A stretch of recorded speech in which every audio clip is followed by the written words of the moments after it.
Ito ang Presidential Broadcast Service. Radyo Pilipinas. Radyo Publiko Ng bagong Pilipinas para sa bagong Pilipino. Naghahatid ng mahahalagang balita at impormasyon na guugnay ng pamahalaan sa sambayanan.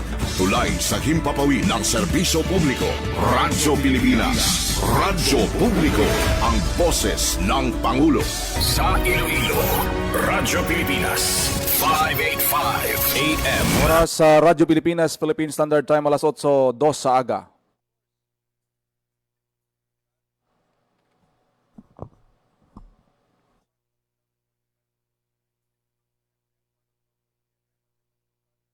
Sa likod sang mga balita, inyong mabatian sa Radyo Pilipinas Iloilo News. Mga balita nga magasugata sa inyong nga aga.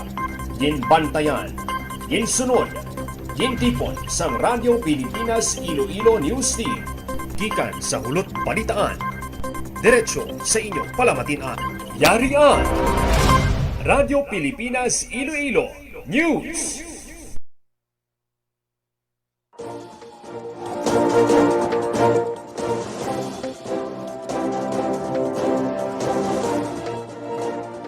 Mayong aga Pilipinas, good morning Western Visayas. Welcome sa Radyo Pilipinas News subong adlaw sang Martes, Pebrero 17, tuig 2026. Ako ang inyo tagbalita, Ginel Baclay, kagkaron sa aton mga pangulong dinalan.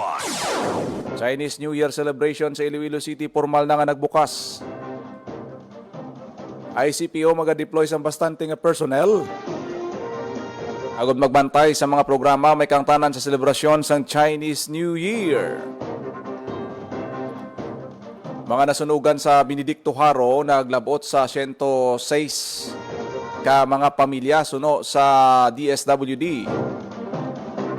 Repairs ang buhang flyover target matapos bag-o mag-Holy Week samtang pagpadayon sang konstruksyon sang Aganan flyover suguran sa bulan sang Marso o kon Abril suno sa DPWH.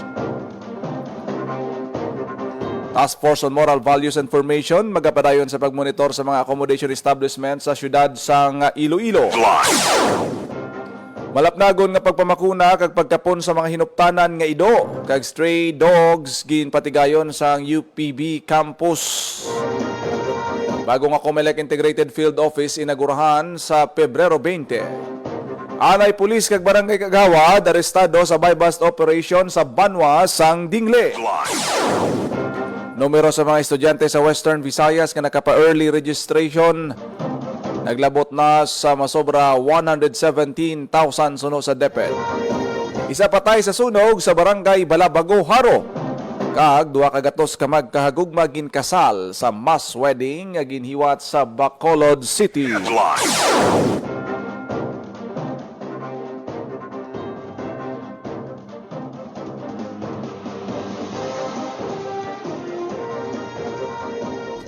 Oras sa Radyo Pilipinas, Philippine Standard Time, alas 8:06 sa aga kagkaron sa detalye sa aton mga balita lokal. Radyo Pilipinas News. Formal na nga nagbukas ang selebrasyon sang Chinese New Year diri sa may syudad sang Iloilo. Ginpangunahan ni Iloilo City Mayor Raisa Treñas, Iloilo Festivals Foundation Incorporated President Angel De Leon Jr., IFFI Chairman Judge Peña Ediulo Ong, Chairman sang Chinese New Year Task Force. Ang opening ceremony nga giniwat sa SM City Iloilo kahapon ginkilala ni Mayor Treñas ang dako nga kontribusyon sang Ilonggo Chinese community sa ekonomiya kag kultura sang syudad sang Iloilo. Ang selebrasyon sang Chinese New Year may tema nga Harmony in Radiance nga nag-highlight sang kooperasyon kag unity sang bugos nga Ilonggo Chinese community kag inspired sa prinsipyo sang Chinese philosopher nga si Sun Yat-sen. Mangin highlights ang selebrasyon ang Chinese New Year Grand Parade sa downtown area kag Chinese New Year Grand Cultural Show sa Iloilo Freedom Grandstand nga pareho nga hiwaton sa Pebrero 20 halin alas 4 sa hapon tubtob alas 6 sa gabi. May hiwaton man nga mall shows ang Wasyong College of Iloilo sa Pebrero 21 kag Sun Yat-sen High School sa maabot nga Pebrero 22 sa SM City Iloilo. Radyo Pilipinas News. Mag-deploy sang 131 ka mga personnel ang Iloilo City Police Office sa selebrasyon sang Chinese New Year sa siyudad sang Iloilo. Magapatuman sang seguridad ang kapulisan sa diin ila iga-deploy ang mga personnel sa lugar sa diin ginahiwat ang festivities sang Chinese New Year ginalagipan sa Iloilo Freedom Grandstand kag Food Fest sa downtown area. Magluwas pa diri may mga pulisman nga nakasibilyan nga magabantay para matikma ang mga kawatan nga tuyo mag-atake sa selebrasyon. Suporta kag kooperasyon naman ang panawagan sang ICPO sa publiko bangod sa mga security measures nga igapatuman sang kapulisan para sa masadya kag safe nga selebrasyon sang Chinese New Year. Ang Chinese New Year celebration sa siyudad sang Iloilo ang hiwaton sa maabot nga Biyernes. Radyo Pilipinas News.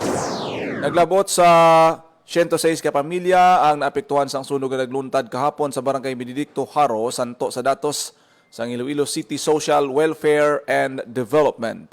83 ka pamilya ang nasunugan sang panimalay sa diin totally damaged ang 80 ka puluyan kag mayara sing partially damaged nga 3. Yara sa Barangay Multipurpose Building ang 70 ka pamilya samtang 18 naman sa ila ang yara sa chapel sang barangay, 18 man ang yara sa ilang mga himata. Nagpalabot na sang bulig ang CSWDO sa mga nasunugan sa din sila ang nahatagan sang pauna nga mga kinahanglanon sa sulod sang evacuation center. Radyo Pilipinas News. Repairs ang buhang flyover target matapos bago mag Holy Week samtang pagpadayon sa konstruksyon sang Aganan flyover suguran man sa bulan sang Marso o kon Abril. Radyo Pilipinas Report. Sa detalye sang balita. Bago mag Holy Week, target nga matapos na ang repairs ang buhang flyover sa Barangay Buhang Haro. Iniagin pahayag ni Department of Public Works and Highway Secretary Vince Dizon sa preskon sang DPWH sang Pebrero 16. Ginpahayag sang Tiglicom nga ongoing na ang repairs ang porsyon sang flyover nga nakitaan sang litik sa semento. Sang Pebrero 2 ang insiraduhan sa mga motorista ang buhang flyover kasunod sa pagsugod man sang repairs ng infrastruktura. Sa piyak nga bahin, ginpahayag naman dugang ni Dizon nga sa bulan sang Marso kon Abril, posible suguran man ang pagpadayon sang pag-ubra sang Aganan flyover. Repair. Ngayon, inaayos na siya. So, ongoing na yung repair ng buhang flyover. And I think ang estimate nila matatapos to is before Holy Week. No? Bago mag-Holy Week, tapos na to. No? So, ongoing na yan ngayon. No? At alam nyo, yung Aganan flyover, siguro masisimulan na rin natin yung sisimulan ng repairs, nung completion nun, I think by March or April. Ang kabahin sa pagpahayag ni Secretary Vince Dizon para sa Bagong Pilipinas, General Baclay, Radyo Pilipinas, Radyo Publiko. Radyo Pilipinas News. Task Force on Moral Values Information magapadayon sa pagmonitor sa mga accommodation establishments sa siyudad sang Iloilo. Radyo Pilipinas. Sa balita ni Emma Rose Santiagudo. Magapadayon ang pagmonitor sa Task Force on Moral Values Information sa mga accommodation establishments sa syudad maskin tapos na ang Valentine's Day. Ini ang pasalig ni Task Force on Moral Values Information Head Nestor Cano. Sunod sa opisyal, regular nila nga ginamonitor ang mga balay pahuwayan kung bala nagasunod sila sa ordinansa sang syudad.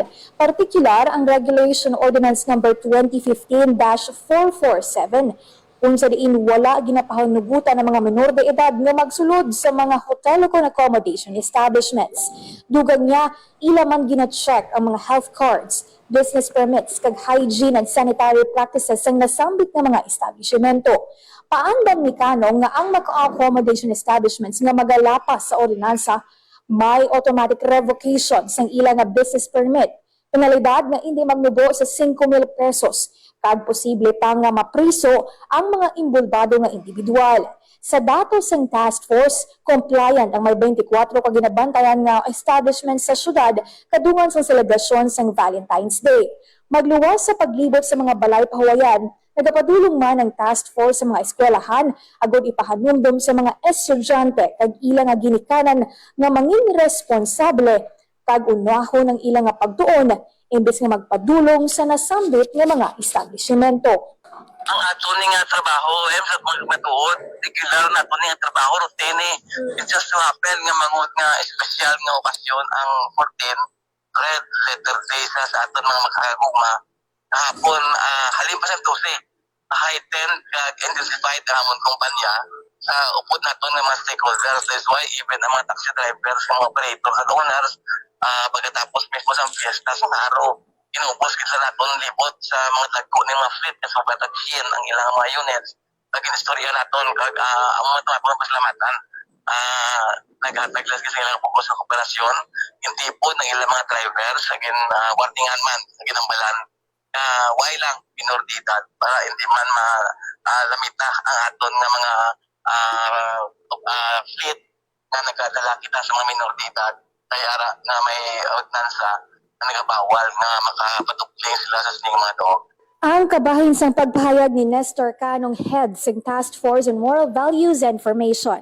Para sa Bagong Pilipinas, Emero Santiago, Radyo Pilipinas, Radyo Pilipinas. Radyo Pilipinas News. Halap nagon nga pagpabakuna kag pagkapon sa mga hinuptanan kag strays gin patigayon sa UPV campus sa Iloilo City. Radyo Pilipinas. Radyo Pilipinas. Sa detalye sang balita nagapanumbalik si Emero Santiago. Isa ka malapnagon nga pagpamakuna kag pagkapon sa mga hinuptanan nga ido kag kuring lakip na ang stray dogs kag stray cats ang ginpatigayon sa University of the Philippines, Visayas, Iloilo City Campus ang Lunes. Kabahin ini sang Trap, Neuter, Vaccinator Third Animal Welfare Program sa tunga sang Iloilo City Veterinary Office. UPV, Philippine Veterinary Medical Association, kag UPV ugnayan ng pahinungod.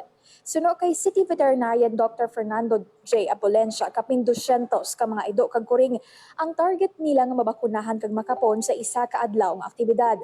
Bunga ini sa Memorandum of Agreement sa tunga sang Iloilo City Government, pinaagi sa Iloilo City Veterinarian Office kag UPV agud ma-promote pa ang responsable nga pet ownership sa sulod sa buluthuan. Magluwas sa pagpangkapon may ginhiwat man nga mass rabies vaccination. Ginbayag ni Abolensya nga ang mga partnerships kasubong sini dako ang bulig sa pagkontrol sang populasyon sa mga ido kag kuring sa syudad kag pagpalapnag sang responsable nga pet ownership sa publiko. Para sa Bagong Pilipinas, Emero Santiago, Radyo Pilipinas, Radyo Publiko. Radyo Pilipinas. Radyo Pilipinas News. Bagong COMELEC Integrated Field Office 6 inagurahan sa maabot nga Biyernes, Pebrero 20. Radyo Pilipinas. Radyo Pilipinas. Report. Sa detalye sang balita. Na sa maabot nga Pebrero 20 ang bagong opisina sang Commission on Election Region 6. Ang Integrated Field Office 6 ang magaserbe nga permanente nga talatapan sang Commission on Election Region 6, COMELEC Province kag COMELEC Iloilo City. Ang bagong edipisyo ang isa ka 4-story facility nga nahamtang sa Iloilo City Government Center sa Barangay Taal sa distrito sang Molo. Sang Pebrero 6, una nga nagsaylo sa bagong opisina ang COMELEC Region 6. Sang Pebrero 12 naman ang Iloilo Provincial Election Officer kag ang Iloilo City Election Office nga nagsaylo sa nagligad nga Pebrero 14. Para sa Bagong Pilipinas, General Baclay, Radyo Pilipinas, Radyo Publiko. Radyo Pilipinas. Radyo Pilipinas News. Arestado sa Provincial Drug Enforcement Unit ang 3 ka nagaduso sang illegal nga droga sa ginlunsad nga buy-bust operation sa barangay Likuan, Dingle, Iloilo. Ang mga suspect ginkilala nga Sanday alias Edward, 51 anyos, anay pulis kag residente sa barangay Likuan, Dingle, Iloilo. Alias Cor, 55 anyos, kag incumbent barangay Kagawad, alias JR, 28 anyos, 320 gramos sa suspected shabu, balor 2.1 million pesos, nakumpiska sa mga suspect. Naglabot naman sa 6 ka bulan ang monitoring sa kapulisan sa di natukiban ang illegal nga mga hilikoton sang suspetsado. Ginakuha sa mga suspect ang ilang supply sa Iloilo City kag ginabaligya sa banwa sang Dingle. Paglapas sa Republic Act 9165 o kung Comprehensive Dangerous Drugs Act of 2002 ang ginapangatubang sang mga suspetsado. Radyo Pilipinas. Radyo Pilipinas News. Naglabot sa 117,527 kay estudyante nga incoming kindergarten, grade 1, grade 7, kag grade 11 sa mga pampubliko nga bulutuan sa Western Visayas na nakapa-early register na para sa school year 2026-2027. Sa masobra 117,000 ka mga learners nga narehistro, 22,000 diri ang kindergarten, 38,000 ang grade 1, 27,000 ang grade 7, kag masobra 28,000 ang grade 11. Ang early registration ng kampanya sa Department of Education ang kabahin sang preparasyon para sa masulod nga school year. Ginahaylo sa DepEd Western Visayas sa mga ginikanan nga hindi na pagulaton nga magtapos ang adlaw sa Pebrero 27 antes magpa-register sang kabataan. Kung madumduman, nag-umpisa sang Enero 31 ang pagpatigayon sang early registration. Radyo Pilipinas News. Patay ang isa ka 25 anyos nga lalaki matapos matrap sa sunog nga nagluntad pasado alas 3 sang kagahon sa nadigad nga Lunes sa Balabago, Haro. Suno kay SFO2 Denmark Makoko, Chief Investigator sa Bureau of Fire Protection Iloilo City, nasapuan ang bangkay sang biktima malayo sa iya ginatulugan kag posible nga na-suffocate ini kag wala makagwa. Sa pagbanta sang BFP Iloilo City, naglabot sa 65,000 ka pesos ang kahalitan nga ginbilin sa sunog. Sa karon, nagapadayon ng investigasyon sa mga bumbero sa nagluntad nga insidente. Radyo Pilipinas News. Masobra duwa ka gatos ka magkahagugma ginkasal sa ginhiwat nga mass wedding sa Bacolod City. Radyo Pilipinas. Sa balita ni JP Herbas. Opisyal na nga mag-asawa ang 202 ka magagugma sa Bacolod City nga ginkasal sa mass wedding nga gin-officiate mismo ni Mayor Greg Sataya. Ang mass wedding ginhiwat mismo sa adlaw sa paghigugma kag may tema nga Forever Begins Today. Bilang simple nga regalo, si Mayor Gasataya naghatag sa magagmay nga wedding cake, pagkaon, wine kag special souvenir sa tag sa kapares. Sa ginihiwat nga seremonya, ginpahanumduman ni Mayor Gasataya ang tag sa kapapel sang mag-asawa sa idalom sang kasuguan. Ang mass wedding ginhiwat bilang kabahin sang selebrasyon sang Civil Registration Month. Para sa Bagong Pilipinas, JP Harvas, Radyo Pilipinas, Radyo Publiko. Radyo Pilipinas News. SDO Iloilo nang ibabaw sa 2026 RSPC Secondary Level Individual Category. Radyo Pilipinas. Sa balita ni Marian Grace Ereñeta. Nangibabaw ang Schools Division Office sa kon SDO of Iloilo sa ginhiwat nga 2026 Regional Schools Press Conference o kon RSPC Secondary Level Individual Category. Nagpangaduwa naman ang SDO Capiz, ginsunan sang SDO Iloilo City, SDO Rojas City kag SDO Antique. Samtang ginkilala naman nga top performing school ang Iloilo National High School nga ginsundan sang Philomar Christian University, Pasig National High School, Antique National High School kag Pototan National Comprehensive High School. Nagcompete ang mga estudyante sa English kag Filipino sa copy reading and headline writing, column writing, editorial cartooning, editorial writing, feature writing, news writing, photojournalism, science and technology writing kag sports writing. Madumduman nga ginhiwat ang RSPC secondary level para sa individual category sa Pebrero 13. Para sa Bagong Pilipinas, Marian Grace Aranyata, Radyo Pilipinas, Radyo Publiko. Radyo Pilipinas News. Bacolod City Mascara Dancers liwat nga mag-perform sa Chinese New Year sa Hong Kong. Radyo Pilipinas Report. Sa detalye sang balita ni JP Herbas. Natalana nga mag-perform sa Chinese New Year Parade sang Hong Kong ang mga dancers sang Mascara Festival sang Bacolod City. Sa Domingo, nagabot sa Hong Kong ang 40 ka dancers gikan sa Bacolod agud makapanghanda sa ila ginalauman nga performance. Lauman ang pagpasudayag sa ila maduagon nga costume kag matamis nga ihom sa major parade nga hiwaton sa Chim Sha Tsui sa Pebrero 17. Magluwas sa Bacolod City Mascara Dancers nga tiglawas ang pungsod Pilipinas, magapasundayag man sa aktibidad ang mga ginapabugal nga performing groups sang France, Canada, Australia, Italy kag mainland China. Para sa Bagong Pilipinas, JP Harvas, Radyo Pilipinas, Radyo Publiko. Radyo Pilipinas News. Direktor Amihan bag-o na nga OIC ARD sang DTI Western Visayas. Radyo Pilipinas. Nagapanumbalik sa balita si JP Herbas. Gimpahamtang bilang bago nga OIC Assistant Regional Director sa Department of Trade and Industry Western Visayas, si Director Romel Amihan. Epektibo, Pebrero 16, ginpungkuan ni Amihan ang bakante nga posisyon ni Anay OIC ARD Mutiayo Sores nga ginpahamtang bilang OIC RD sa ahensya sa nagligad nga bulan. Si Amihan ang masobra 27 katuig na nga nagapangalagad sa DTI, pinaagi sa nanuhay-tuhay nga katungdanan. Samtang nagapungko sa iya bago nga posisyon, si Amihan ang magapabilin bilang Provincial Director sang DTI Aklan.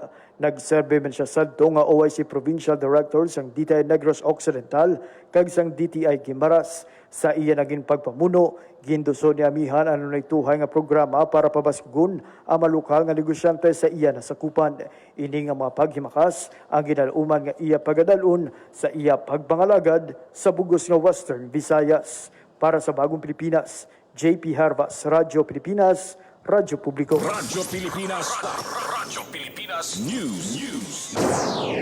46 ka mga job seekers na hard on the spot sa giniwat nga Valentine's Day Job Fair sang Peso Bacolod City. Radyo Pilipinas. Radyo Pilipinas. Report. Sa detalye sang balita, Hilayon nga nakaangkon sang trabaho ang 46 ka job seeker matapos mangin hard on the spot o conhats sa Valentine's Day Job Fair sa Peso Bacolod City.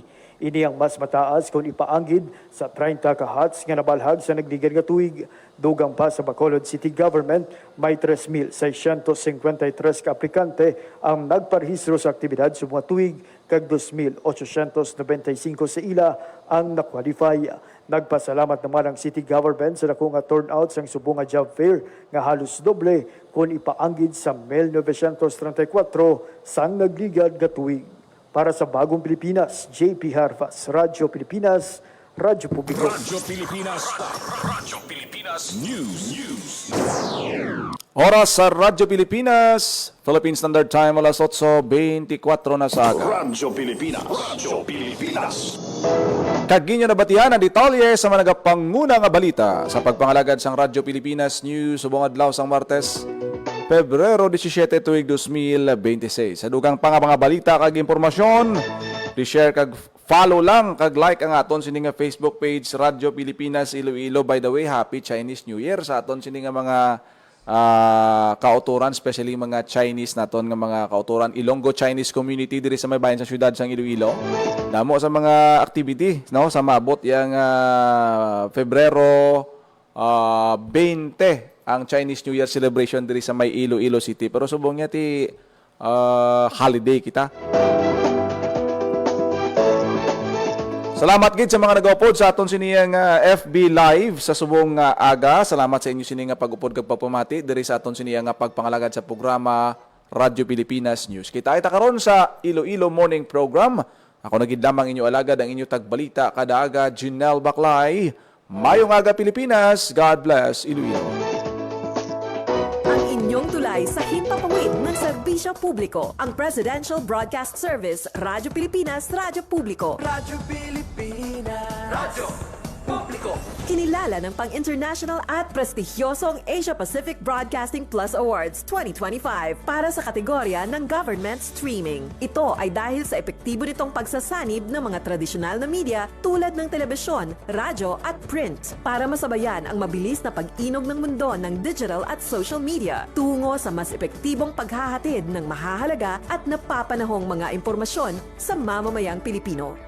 Kinilala rin ang Radyo Pilipinas dahil sa patuloy na pag-akyat ng rating. Ngayon ay matatag sa pang-4 na pwesto sa Mega Manila ayon sa pinakahuling Nielsen Radio Audience Measurement Survey.